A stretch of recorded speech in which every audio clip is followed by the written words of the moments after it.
Okay, I guess we'll go ahead and officially get started. Welcome to the 267th convening of the Broadband Hui. I want to thank everybody for joining us today on this April 1st. I want to let everybody know that the Broadband Hui call is recorded and it gets played back on community access television. So I want to thank the folks over at Naleo TV who are rebroadcasting, the Broadband Hui. So with that, wow, we even got the famous Kaala Souza joining us. That's funny, Bert. That's funny. That's funny. Oh, that's great. Okay. So we have a pretty good lineup of some presentations today, and then we can jump into some announcements.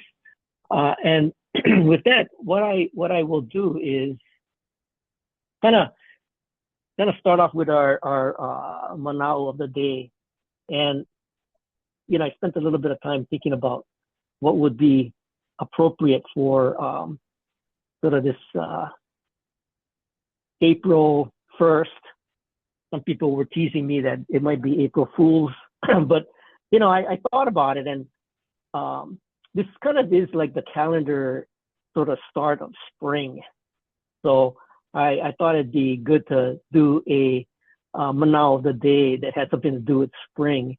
And because we had quite a bit of rain and everything is pretty green, I wanted to kind of share this Olelo No'eau Mohala Ika Bai Maka o Kapua.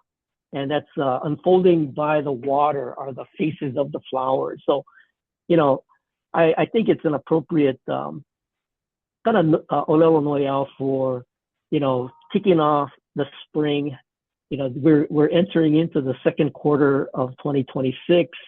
Time is going by pretty fast, but I think with all the rains that we've had, things are definitely green, and we're starting to see a lot of vegetation that's growing, and I think I hope that's a good indication. And I want to also maybe relate this to the work that we're all doing here at the Broadband Hui, and there's a lot of cool projects that are kind of springing up, and we endeavor to share those projects with you all. And if there's any networking and connections and information that we can help to facilitate, that's kind of what we're here to do, and wanted to celebrate the fact that we're entering into the spring season. So with that, I will, call on a couple people just to do some quick introductions. Of course, my name is Bert Lum. I'm in the broadband office here, and I've been convening the Broadband Hui for a while now. I'll hold the new folks that are actually doing some presentations for when they actually start their presentation. But I see some other folks that might call on. Shan, you're new to this. Give us a quick intro.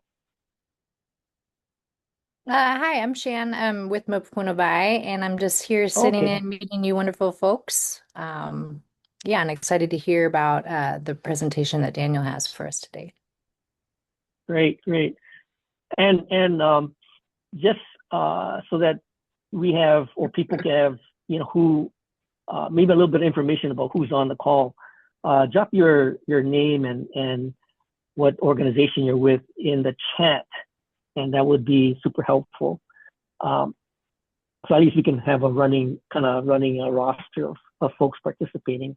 Okay, so that was our manao of the day, and I want to move on to our agenda. So thanks to Kaala, he introduced me to Kathleen, and Kaala, you want to do a quick intro? Sure. For Kathleen Chan too, Yes. her introduction was so quick.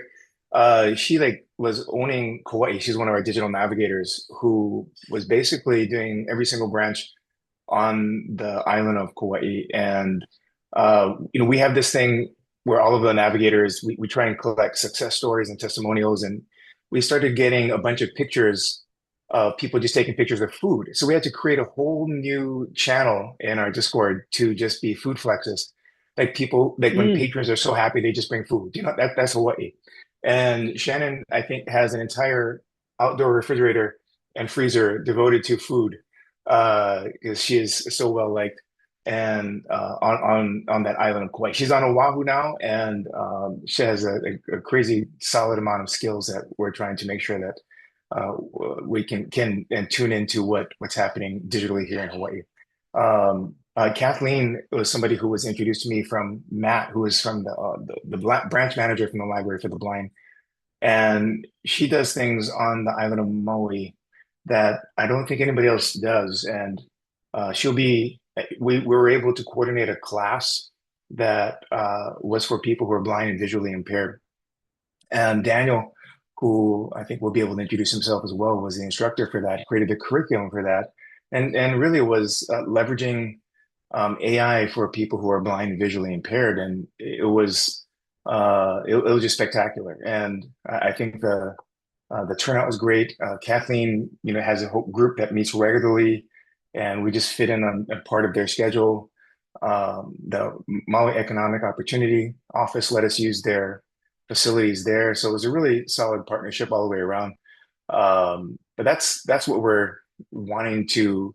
That's why I wanted to introduce you to Kathleen and to Daniel, and just to show what's going on. I think with digital literacy using AI, which is not generally at the bottom edge of computer skills. But I think Kathleen could probably do a better job of um explaining what she does at her project and everything. How does that work, Bert?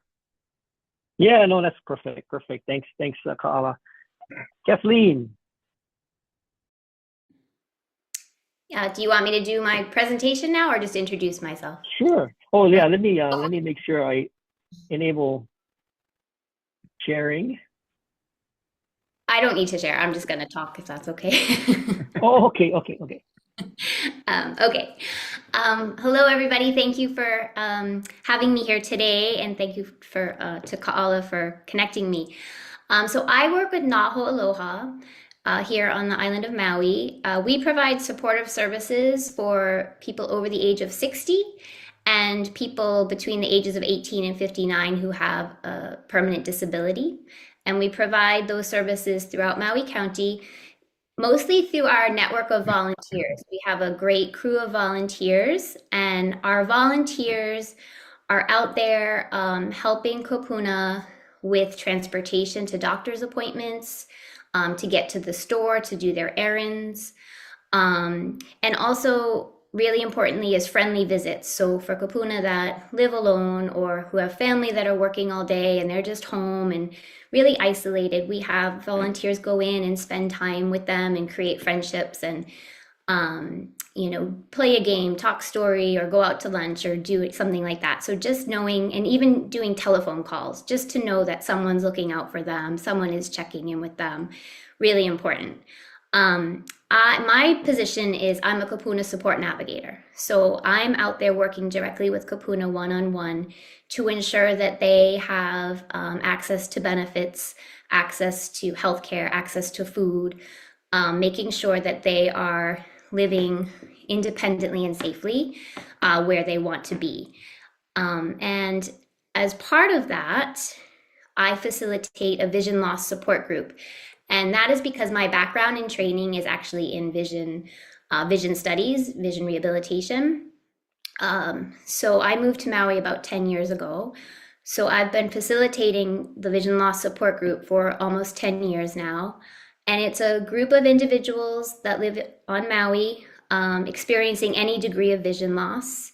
We meet once a month, and it's all ages. We have people in their 30s, 40s, all the way up to our oldest member was 102, who recently passed away.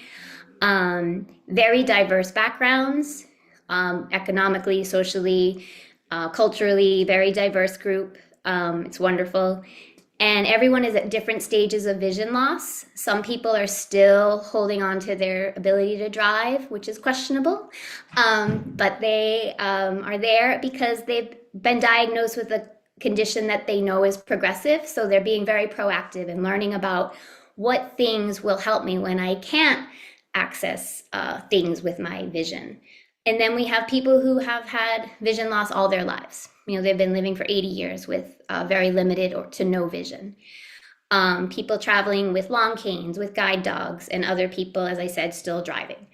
So really, really diverse. And it's fantastic because, vision loss, if you think about it, I don't know if you know anybody or have any experience, or if you've never really thought about it, it can be very isolating. Because when you can no longer drive, when you can no longer read, when everything just becomes really challenging, you don't want to go out because, I'm going to be a burden because I have to ask somebody to take me there. And then I have to have them help me find where I'm going. And it's just easier to stay home and just isolate. And that is dangerous, as we all know, for your mental health and your physical health.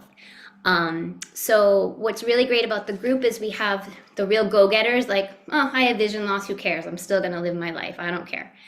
I'll go climb a mountain and I'll go, dive off a platform. And other people that, are so afraid to even get up and walk across the room without help. So they really inspire each other because those who have gone through it can really relate, and no one can relate better than someone who's experienced what you're experiencing.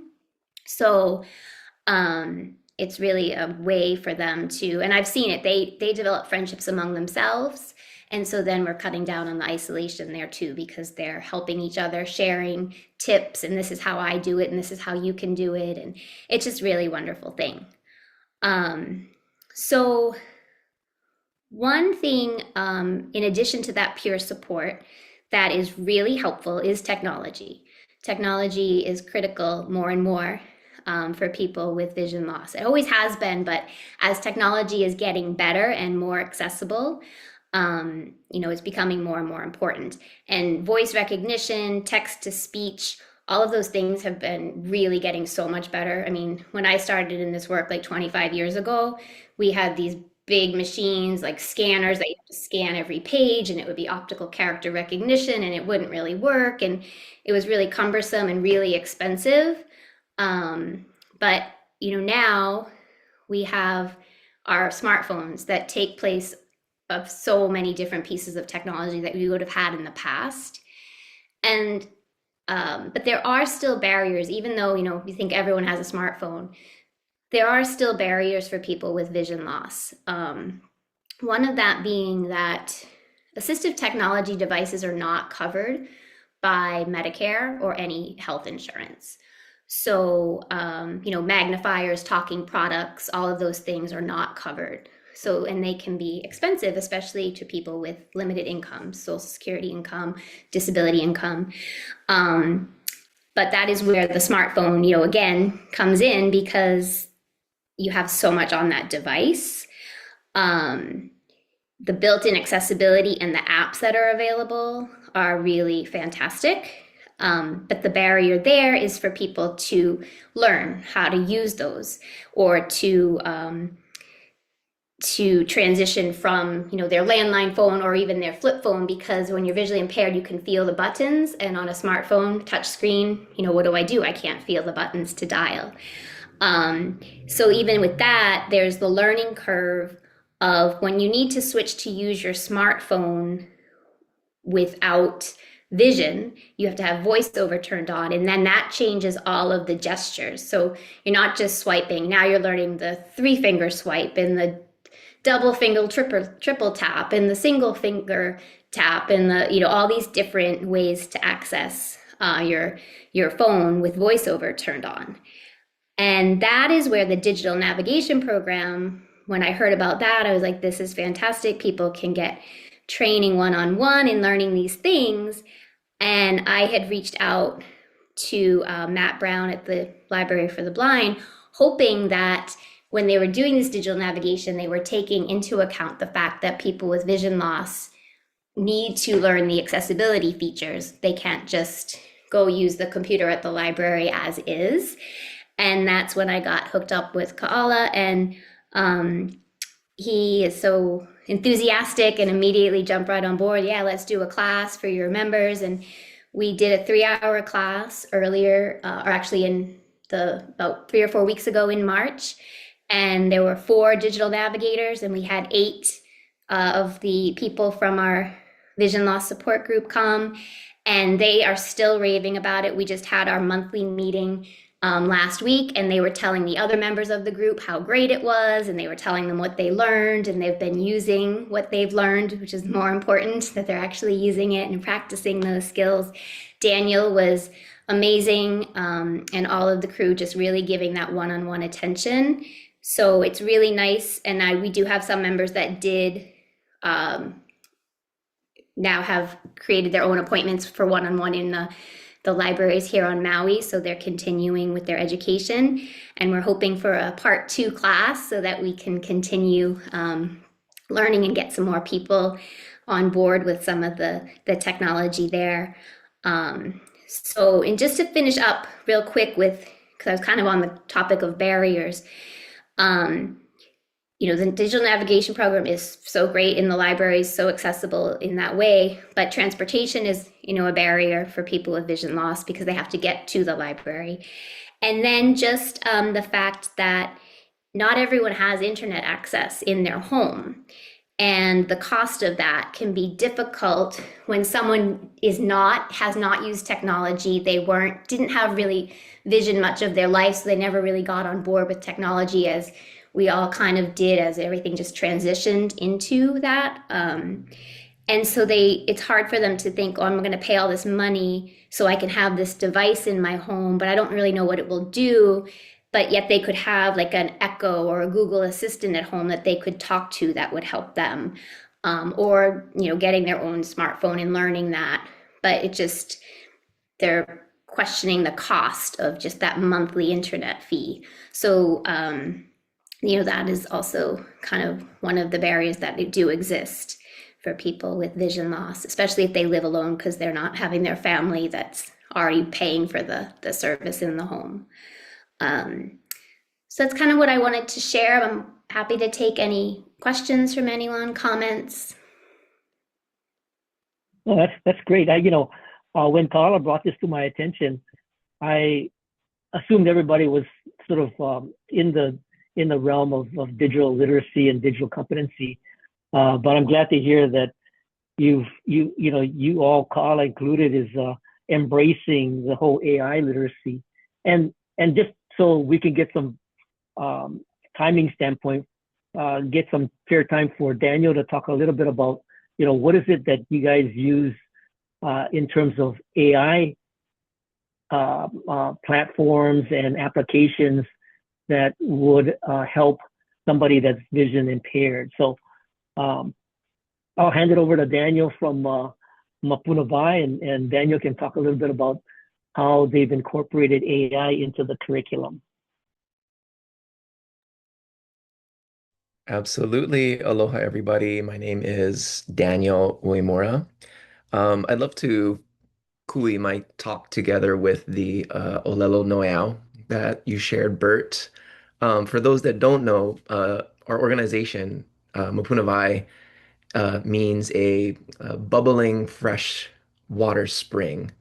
And the poetic explanation of it is that we provide access to knowledge and technology for our community, for our students, for Kupuna.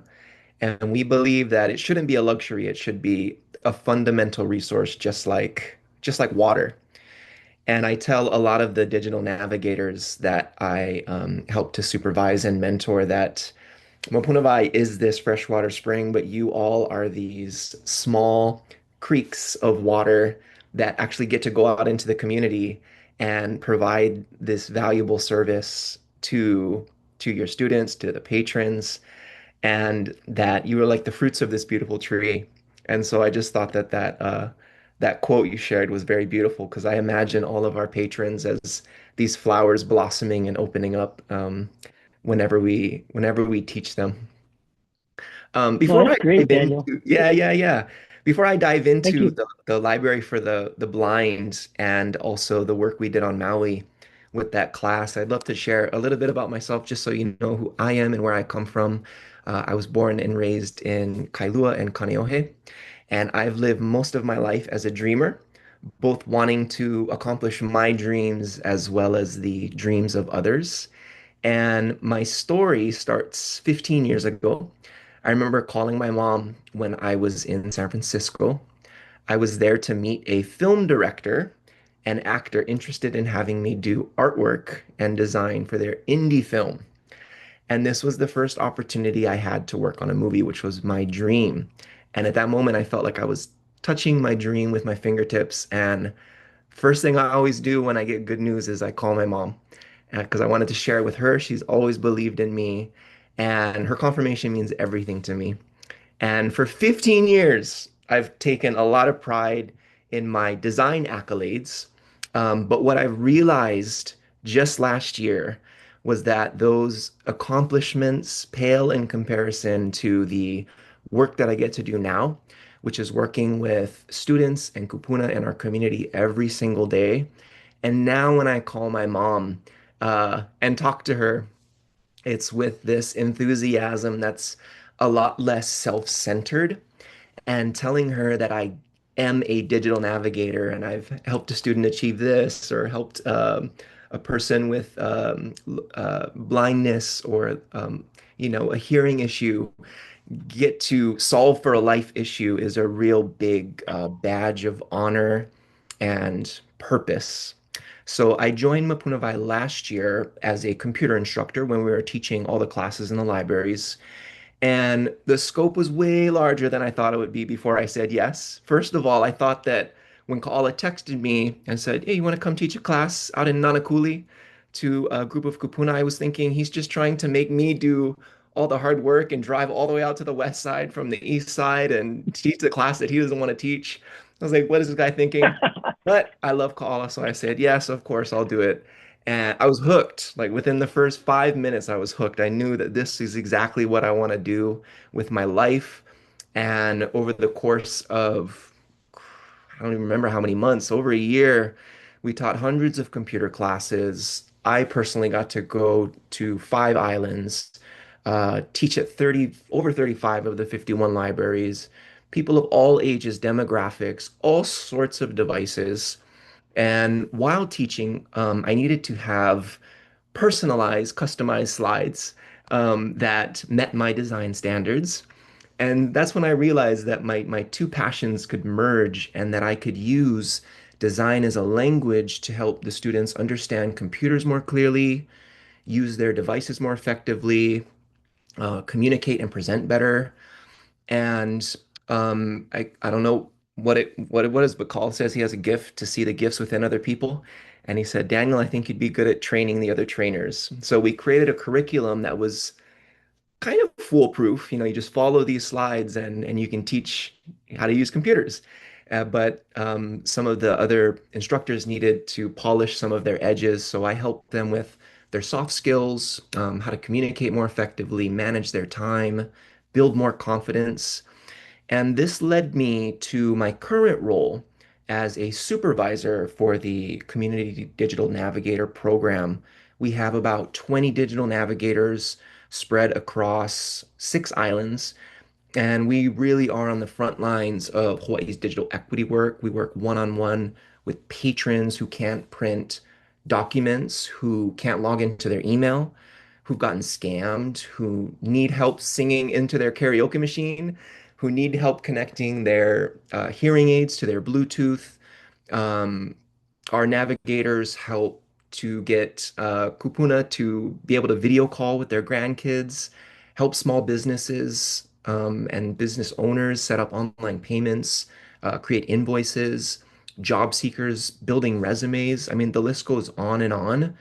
But one thing that started to surface for me as I would sit in with some of these patrons was that we're more importantly solving for life issues. And Kathleen touched on this a little bit. We're reducing and removing the barriers that people have to be able to just do life things that we can sometimes take for granted because we know how to use computers and know how to navigate the internet.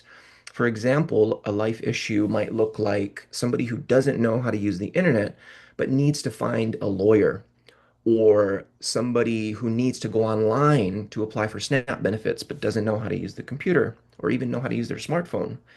Also, maybe accessing important healthcare information. So these are big life issues that we're solving or helping people solve. And another one, of course, is working with the blind and print disabled who feel isolated, feel alone, feel like they don't have help. But for, the small amount of time that we can have with them a couple times a week or when we go to Maui, we can teach them how to navigate the world around them. So in the class in Maui, there was a big collision of different spectrums of devices, levels of blindness, and student understanding of their devices and their smartphones. So there was definitely no one size fits all solution, because blindness exists on a spectrum, as does one's confidence with technology. And our big goal for that class was to reduce their daily friction. Um, and for those that don't know, for blind and visually impaired users, specialized smart glasses and wearables or readers can cost thousands of dollars, average 3,000 to 5,000. There are the meta glasses. That's still a light investment, but that's just to read and listen to what's in front of them. That costs so much money.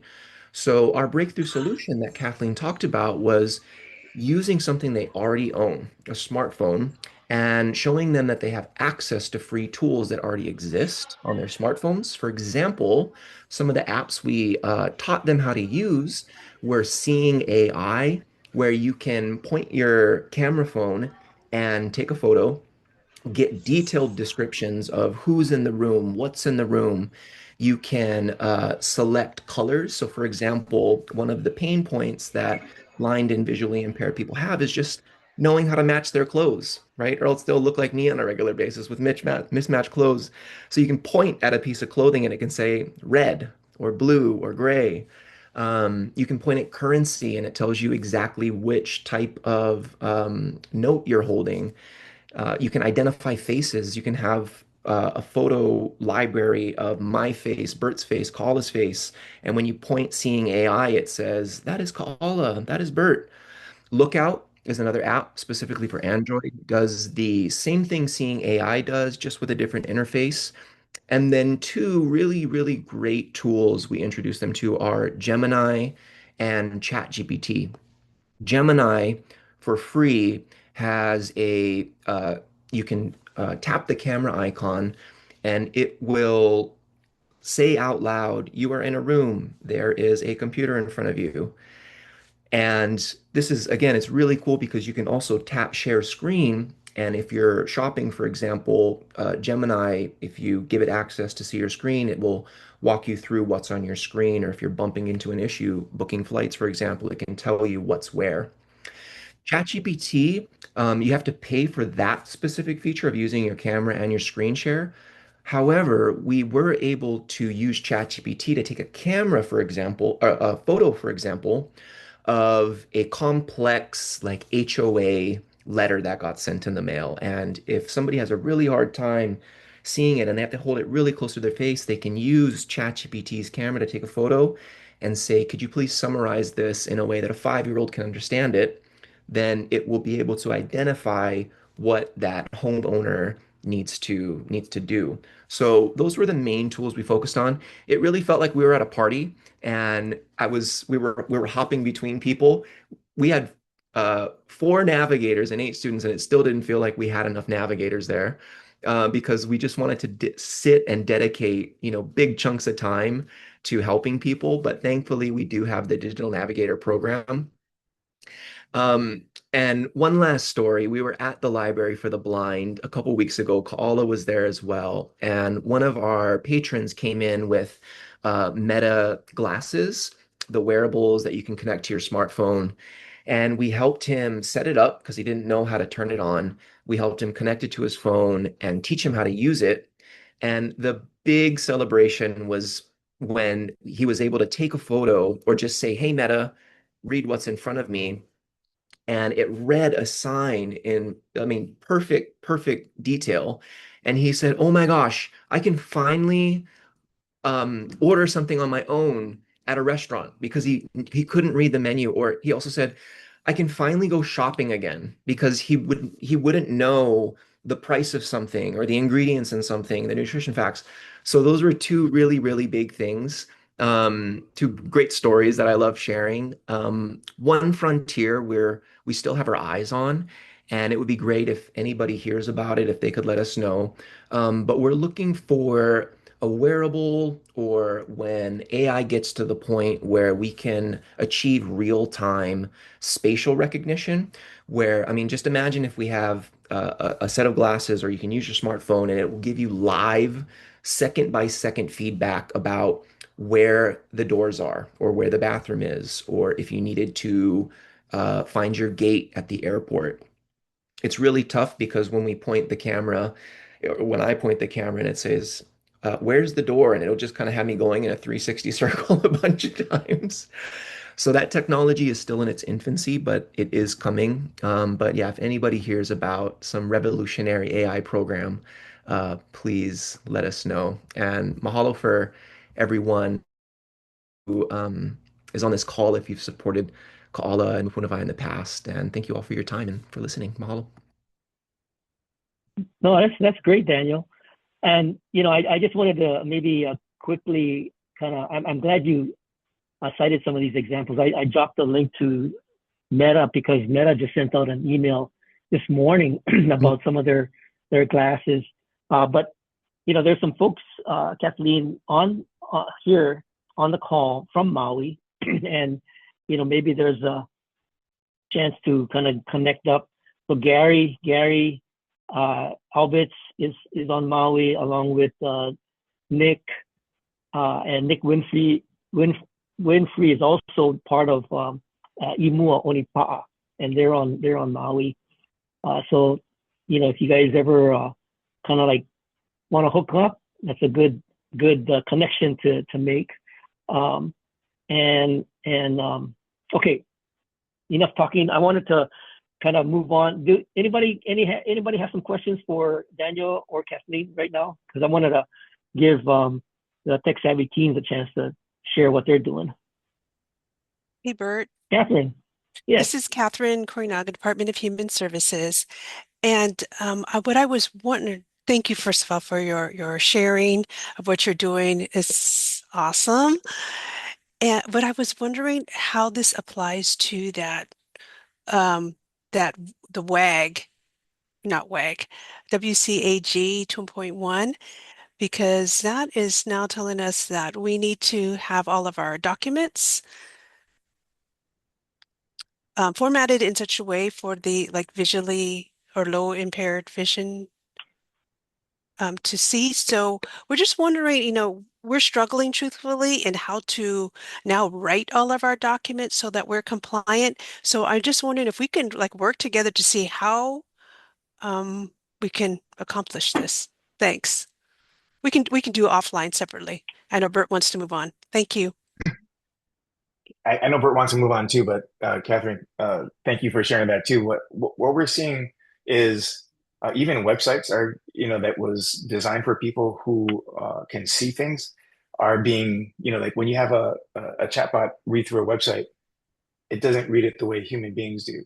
And so, websites and our web infrastructure website infrastructure is changing, which is interesting and not ironic, but I think kind of a great meetup here is that they're being designed for people who, I mean, for computers, but it just so happens it works great for like screen readers like JAWS or VoiceOver kind of thing. So that kind of things we're super interested in as well. Thank you, Catherine. So, Catherine, that's great that you brought that up, and I would like maybe Kaala, if you guys want to trade contact info, and maybe there's some resources that you can point Catherine to, because I know you guys are definitely out there on the front line and learning a lot about some of the available tools. Sean? Just a real quick note, Bert. I put into the chat a link to the ADA implementation by the Department of Justice, which is just impacting public agencies right now. So as a point of reference for folks who aren't aware of that. Okay, great. Thanks, Sean. Appreciate it. Okay, couple of things I want to give some fair time to. Wendy, I probably only got about maybe 10 minutes, and then I want to give it over to the AI safety folks to talk about our AI safety week coming up. But Wendy, you want to introduce some of the tech-savvy teens that are on the call today, and what you guys have planned coming up? Yeah, sure. So my name is Wendy Krub. I am the mother of the co-founder here, and I'm going to let him do all the talking now because... Okay, so aloha, everybody. My name is Jeffrey Krub. I'm 16, and I'm the co-founder and lead team mentor of Tech Savvy Teens. And basically what we do is we do one-on-one tech support, certifications, and presentations about tech savvy, about digital literacy for teens and for Kupuna. And we're kind of like moving towards, we're expanding more outer islands to like Molokai, Maui, and stuff like that. By the way, thank you to Uncle Nick and Gary. They're kind of helping us with that.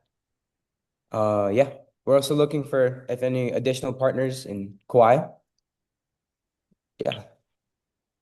Well, so that's why I invited Jackie Kaina on Kauai, because she's definitely interested in helping Kupuna on Kauai, get access to the services that you guys are talking about. So, between Kaala and Tech Savvy Teens, I think there's something that could also happen on Kauai. So definitely, you guys share some contact info so you guys can make it happen over there. Yeah, I think we also have Kanaloa who wanted to talk about an event that's coming up for Tech Savvy. Yeah, great. Yeah. Yeah, aloha. My name is Keikonoa Kaiuhiva. I am also a lead team mentor like Jaffer, but for the Ko'olau Loa and Ko'olau Poko area. I know I'm pressed for time, but I just wanted to ask a few questions. One of them might press some buttons on a few people, but you gotta have some audacity, some chutzpah. How many people here are Kupuna? Raise of hands. You can keep your hands down if you feel like you're still have some inner cake. How many of you here have prescription drugs that you've left on the shelf forever and you kind of got to turn them in at some point? Like you're not going to take any more of them. Raise of hands. How many here have leftover electronics that you don't really use anymore and there's no real point of keeping them anymore, but you don't want to just throw it away and waste it? So Tech Savvy Teens, we got you covered, and everyone else under the Ko'olau Mountain Range. On April 25th at Key Projects from 9 a.m. to 1, we're going to be having what's called a Tech Savvy Teen Expo, and also 2 other services. Tech Savvy Teen Expo is a large event where we have Tech Savvy Teens helping out Kupuna in hundreds of Kupuna in a large area, and just having them go through and help everybody. And on the other side of the building, we'll also have vendors, people with goods or services designed to help Kupuna, being able to talk to them one-on-one. And those 2 other services, we're also doing drug takebacks for prescription drugs. So if you have stuff laying around that you don't need anymore, you can bring it to Key Projects that day. Or we're also doing e-recycling. Old electronics that you don't need anymore, we're willing to take them to e-recyclers on island. As for the vendor part, we're looking for vendors. If anyone here has services that you believe can help Kupuna, and you want to get to talk to them one-on-one, as there will be hundreds of Kupuna at this event, please contact us. Oh, that sounds great. Hey, Kanaloa, that's a great offering. I definitely gonna bring some old electronic devices that I gotta get rid of. The iPhone 1, the iPhone 2, the iPhone 3. Yeah, no, there you go. So iPod Coach Nano. Tanaloy, can you remind us again, when is this and where is this? It's happening April 25th, 9 a.m. to 1 at Key Projects Kaneohe. Great. Okay, I'll be there. Okay, I do want to give a good amount of time for our friends over at the AI Safety Awareness Project, and the AI Safety Awareness Project are actually coming to Hawaii, and they're going to be coming around the same time as I mean, in fact, I invited them to come to a Key Project so that they might be able to talk to somebody Kapuna about AI safety. But with that, I want to give Andreas a chance to share a little bit about what's happening coming up the week of the 27th of April. Hey folks, as you can see, I'm actually boarding a train right now for a conference, but I have my colleague here, Madeline, who should be able to answer some questions, and I'll be right back on, okay? Okay, sounds good. Madeline. Thanks, Andres. Hi, everybody. Hi, I'm Madeline McBride. I'm with the AI Safety Awareness Project. We are a 501c3 nonprofit educational organization based here in the mainland. Our primary mission is to equip individuals and traditional pillars of society with comprehensive knowledge of what AI is, where it's going, and what are the future implications of AI. We are fulfilling this mission through educational workshops all across the country, at community centers, at churches, libraries, police departments, and professional associations. Really, we believe that currently few people outside of a very small bubble in Silicon Valley are aware of the potential implications of AI in the next 3 to 5 years. And so what we're trying to do is educate people and organizations to understand what those implications might be, to better and more effectively handle them, and to help guide the future of AI. Our principal stance is that should AI be as consequential as the frontier AI labs like OpenAI, like Google, like Anthropic, if AI is going to be as consequential as they say it's going to be, then everybody should have a voice in shaping how that goes. But the prerequisite to having a voice is to have an opinion. And the prerequisite to that is to just know what's going on. And so our organization is very much here for that first step, to help people to understand just what's going on, and provide education. So we are super, super, super excited because our small team of 5 has been invited by Broadband and by Bert to come to Hawaii on the 27th of April through the 1st of May. We will be giving a week-long series of workshops on Oahu, on Maui, on Kauai, and on Big Island around what is AI, what is AI safety, what is the AI and AI safety policy landscape, meaning what sorts of AI governance and AI regulation exist on the mainland. We will also talk about data and privacy in the age of AI, and we will also talk about AI in healthcare, as well as have an exercise on how to evaluate LLMs, how to evaluate large language models for yourself, both technically and for folks who are less technical. These workshops, and one of the most important workshops that we're going to be doing every single day is AI for Kapuna. We are doing that in partnership with AARP, and we're also doing one of those workshops with Tech Savvy Teens. So very excited for all of this. I've been talking a lot. I'm very excited to see all of you guys in person. If there are any questions, let me know. Thanks. Just one last thing I would Thanks, share. Madeline.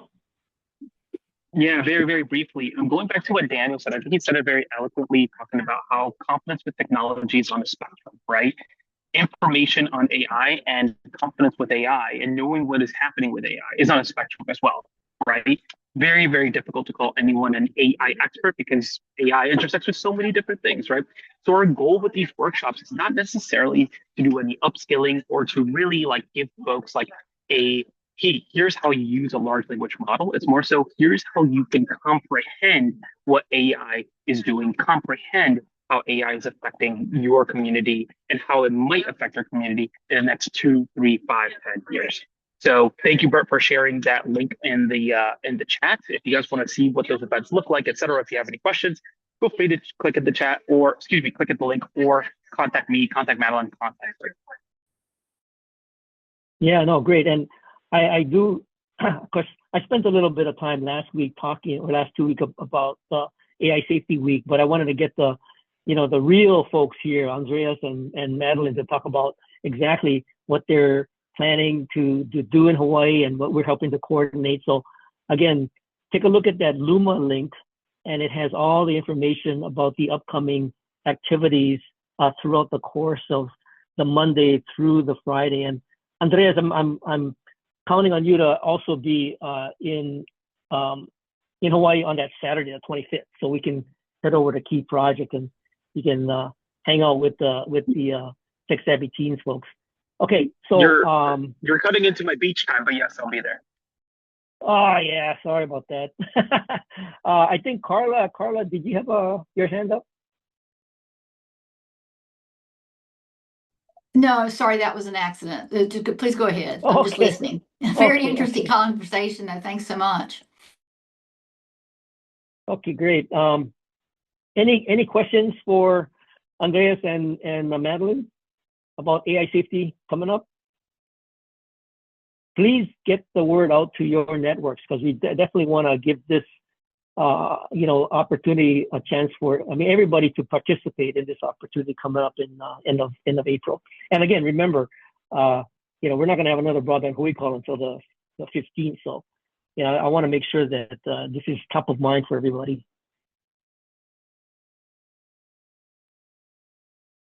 Questions? No questions? Okay. Last couple of things that I did want to point out, and it's on the agenda. And if you are able to link to the agenda, you can dive a little deeper into some of the things that I wanted to share.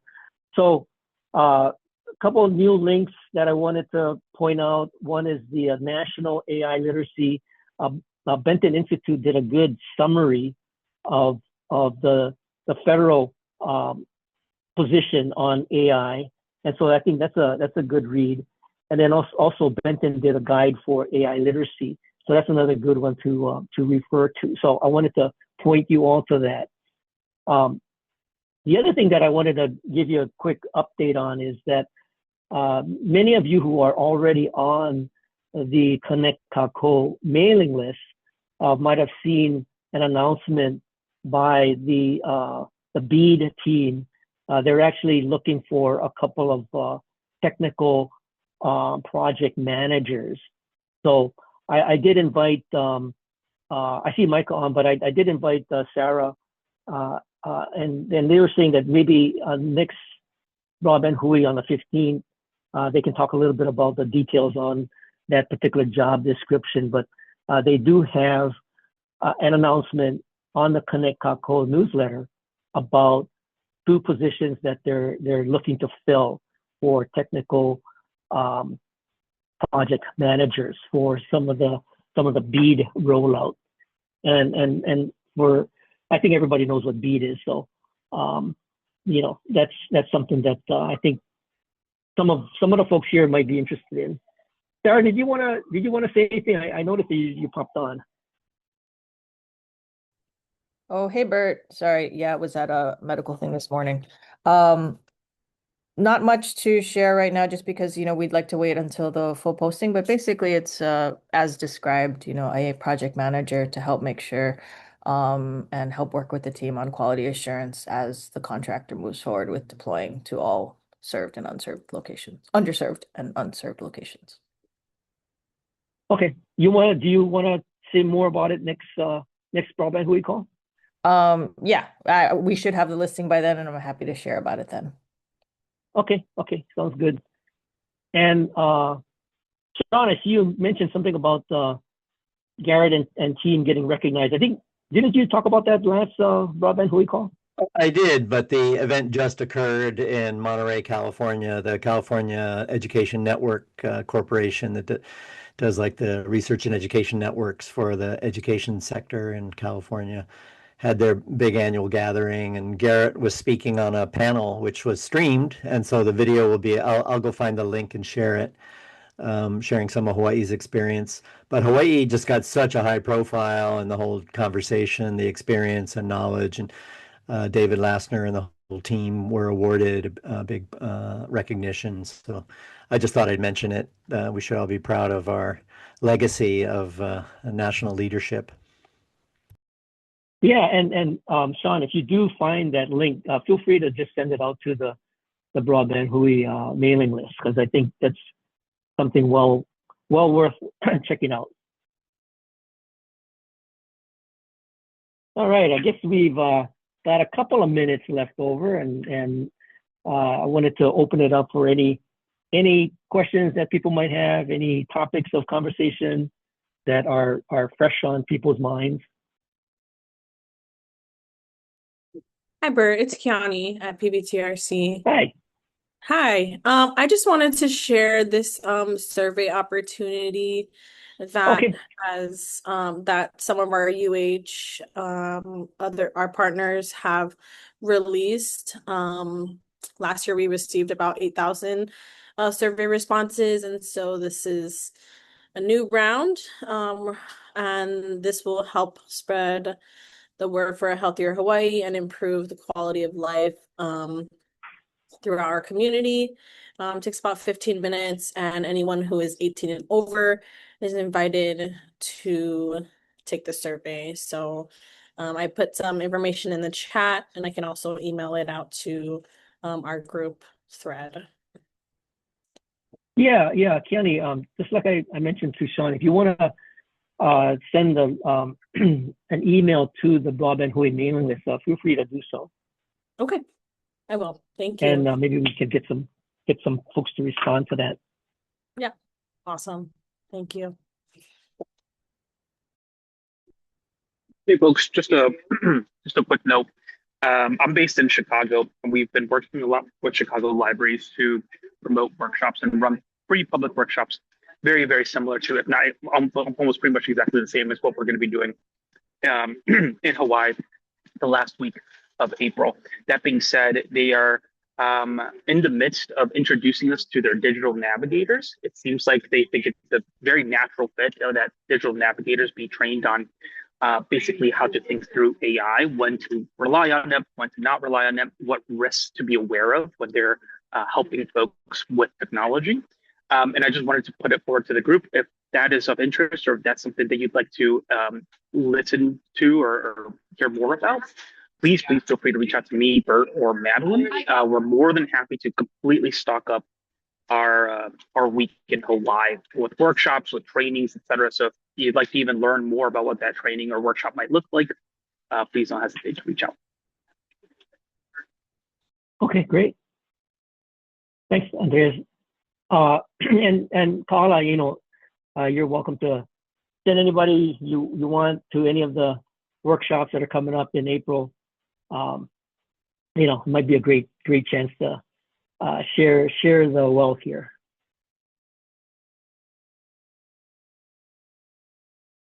Okay, any other questions? Any other topics for conversation?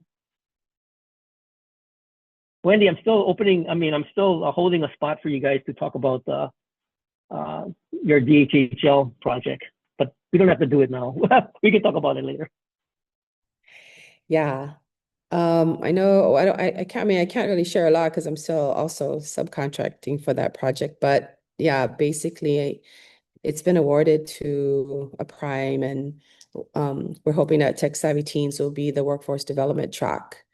And like when Jaffer mentioned, we are looking for partners to expand across the islands, and one of them is Gary and Nick at Imua Onipa'a. So Tech Savvy Teens is partnering with them, and we're gonna be in Maui and Molokai, and we're excited. And I think, like Jaffer said, we're looking for partners on the Big Island and Kauai, and yeah. He's been busy. I've been helping them build a platform so that they can scale inter-island, and we're just getting a lot of interest from the Pacific Islands, and even Alaska tribes are looking for tech-savvy teens to expand its workforce development for teens. Yeah, national. So Well, I know. Jeffer is going to be Hawaii's first 16-year-old billionaire. Yeah, crazy. So Hey, yeah, Dan. and that's why we're looking for partners, because if this DHHO workforce thing works out, we need partners to help us roll it out in every state. So I mean every island. So yeah, he's been really busy, and Kanaloa obviously handling all of North Shore, Wamanalo. He's looking for partners to help him scale. So yeah, but Tech Savvy Teens really is our Yeah, I know, workforce right on. team, so that we can prepare them to go work with Kaala. Right, Kaala? Gonna hire all our Tech Savvy teams. 100%. Yeah, I think we got one. We got Lopaka already, so No, we got the ecosystem, man. We got the ecosystem here. Okay, Dan, real quick. Yeah, I appreciate the Connect Kako newsletter yesterday, but it would be good if we had a little more detail, on the broadband office doing stuff like the inter-island cable, the MDU projects, for BEAD, where is Hawaiian Tel? Do we believe that Amazon Leo is really going to work? A little more detail would be helpful. Thank you. Sounds good. Point well taken. All right, I'm just going to put up the closing slide here. You guys can still chat. I will just make some concluding remarks. I want to thank everybody for joining us on the 267th Broadband Hui call. It was a really great call. And the next one will be on April 15th. So April is moving quite quickly. I actually will be off island during that weekend of April 15th, but I'll be back. And then right after that, 25th is going to be key project, and the 27th is going to start off our AI safety awareness week. So April is going by super, super fast. So I appreciate everybody attending, and I hope to see you all back here again on the 15th.